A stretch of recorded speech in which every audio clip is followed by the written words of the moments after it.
ጤና ይስጥልኝ ውድ ቻናል ቤተሰቦች የዕለቱን ዜናዎች ይዤ ቀርቤያለሁ። በቅድሚያም ዋና ዋናዎቹን ቅዱስ ጳውሎስ ሆስፒታል የግል የሕክምና አገልግሎት ወይም ፕራይቬት ዊንግ አገልግሎት መስጠት መጀመሩን አስታወቀ። የኢትዮጵያ መንግስት ማስጠንቀቂያም ይሁን የአቋም ማሳወቂያ ሊባል የሚችል ደብዳቤ ለኤርትራ መንግስት መላኩንና የደብዳቤው ይዘት ምን ይሆን የሚለውን መረጃ ይዤ ቀርቤያለሁ። እስከ መጨረሻው አብራችሁን ቆዩ። ቅዱስ ጳውሎስ ሆስፒታል የግል የሕክምና አገልግሎት ከየካቲት 1 2018 ዓ.ም ጀምሮ ከመደበኛ የስራ ሰዓት ውጭ መስጠት እንደሚጀምር አስታወቀ። በሆስፒታሉ የሕክምናና የትምህርት አገልግሎት ኮርፖሬት ዳይሬክተር ዶክተር ለሚ በላይ የዚህ አገልግሎት ዋና ዓላማ የጤና ባለሙያዎችን በፋይናንስ ለመደገፍና ታካሚዎች ከስራ ሰዓት ውጪ ሁሉንም አገልግሎት እንዲያገኙ ለማድረግ መሆኑን ተናግረዋል። ዶክተር ለሚ በላይ እንዳሉትም ከሆነ ፕራይቬት ዊንግ በመንግስት ሆስፒታሎች ውስጥ ከስራ ሰዓት ውጪ የሚሰጥ የህክምና አገልግሎት ነው። በዚህ አገልግሎት ሁሉም የጤና ባለሙያዎች ይሳተፋሉ። የህክምና ባለሙያዎች መደበኛ የቀን ስራቸውን ከሰሩ በኋላ ከስራ ሰዓት ውጪ በስራ ቀን ከሰኞ እስከ አርብ ከቀኑ 10 ሰዓት እስከ ምሽቱ 4 ሰዓት፣ ቅዳሜ ከጠዋቱ 2 ሰዓት እስከ ቀኑ 6 ሰዓት ድረስ የህክምና አገልግሎት ባለሙያዎቹ ይሰጣሉ። በዚህ የህክምና አገልግሎት ቀን ላይ የሚሰጠው አገልግሎት በእነዚህ ሰዓታት ይሰጣል።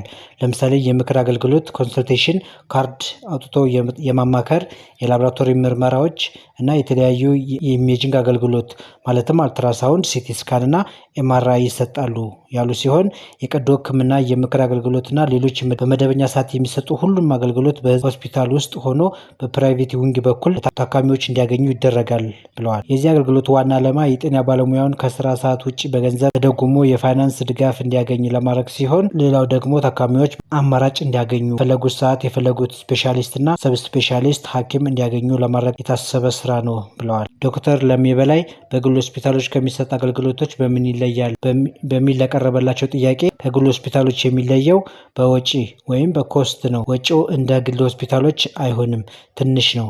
ከመደበኛ የቀን ክፍያ ትንሽ ከፍ ይላል፣ ግን ደግሞ እንደ ግል ሆስፒታሎች አይደርስም፣ ከዛ በታች ነው ብለዋል።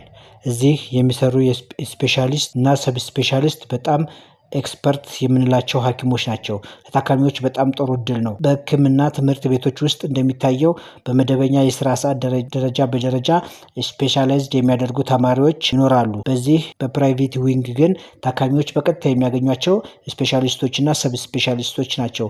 ይህም የህክምና ሂደቱን ያቀላጥፋል።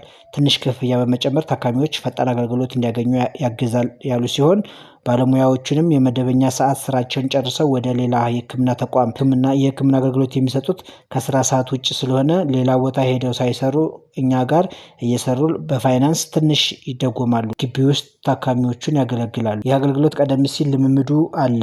ለምሳሌ በጳውሎስ ሆስፒታል በአይቪኤፍ ሴንተር በሲቲ ስካን፣ በኤምአርአይ እና በፎሬንሲክ ሜዲሲን ላይ ተግባራዊ ሲደረግ ቆይቷል። አሁን ግን በሁሉም ዲፓርትመንቶች አገልግሎቱን እንዲተገበር በአዲስ አደረጃጀት እየሰራን ነው ብለው መልሰዋል። በዚሁ ወደ ሁለተኛው መረጃ ይሳል። የኢትዮጵያ የውጭ ጉዳይ ሚኒስቴር ዶክተር ጌዲዮን ጢሞቴዎስ ለኤርትራ የውጭ ጉዳይ ሚኒስቴር ኦስማን ሳህለ ዛሬ ደብዳቤ መላካቸው ተገለጸ። ደብዳቤውም ኤርትራ የኢትዮጵያ ሉዓላዊ ድንበር በመጣስ በሰሜን ምስራቅ አቅጣጫ የሚገኙ አካባቢዎችን ተቆጣጠራ እንደምትገኝ ይገልጻል። ኢትዮጵያ መንግስት ተደጋጋሚ የኤርትራ ጦር ከግዛቱ ለቆ እንዲወጣ መጠየቁን አስታውሶ ይህ ጥያቄ ተቀባይነት የሚያገኝ ከሆነ የባህር አገልግሎት ጉዳዮችንና በአሰብ ወደብ በኩል የባህር መዳረሻ ጉዳይ ጨምሮ ሁሉንም የጋራ ጥቅሞች ጉዳዮችን ለመፍታት በቅን ልቦና በድርድር ለመሳተፍ ፈቃደኛ መሆኑን አመልክቷል። የኤርትራ ሰራዊት ለረጅም ጊዜ የኢትዮጵያ ሉዓላዊ ግዛት በመጣስ በሰሜን ምስራቅ አቅጣጫ ተቆጣጥሮ እንደሚገኝ ጠቅሶ በአዋሳኝ አካባቢዎች የኤርትራ መንግስት በስም ከተጠቀሱ የተለያዩ ታጣቂ ቡድኖች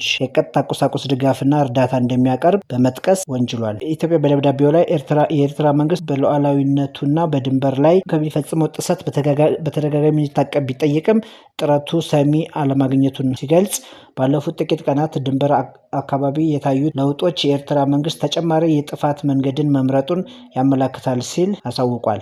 ከታጣቂዎቹ ጋር የኤርትራ መንግስት ወታደራዊ እንቅስቃሴ እያደረገ ይገኛል ያለ ሲሆን በሰሜን ምስራቅ ኢትዮጵያ ድንበር የኤርትራ ጦር ወታደሮች ወደ ኢትዮጵያ ግዛት ዘልቀው በመግባትና በሰሜን ምዕራብ የሀገሪቱ ድንበር ደግሞ የኤርትራ ጦር ከአማጺ ቡድኖች ጋር እያደረገው ያለው የጋራ ወታደራዊ እርምጃ ጸብጫሪነት ብቻ ሳይሆን ፍጹም የሆነ ወረራ ነው ሲል ድርጊቱን አውግዟል። ይህ ተቀባይነት የሌለው ሁኔታ ለማቆም የኤርትራ መንግስት ወታደሮቹን ከኢትዮጵያ ግዛት በአስቸኳይ እንዲያወጣና ከአማጺ ቡድኖቹ ጋር ያለውን ትብብር እንዲያቆም በይፋ እየጠየቀ የሁለቱ ሀገራት የጋራ ብሔራዊ ጥቅም ባስከበረ መልኩ በላቀ መከባበር ስሜት ለመመካከር ዝግጁ ነን። ይህንንም ተከትሎ በኤርትራ መንግስት በኩል እስካሁን ድረስ ምንም አይነት ይፋዊ የተሰጠ ምላሽ የለም።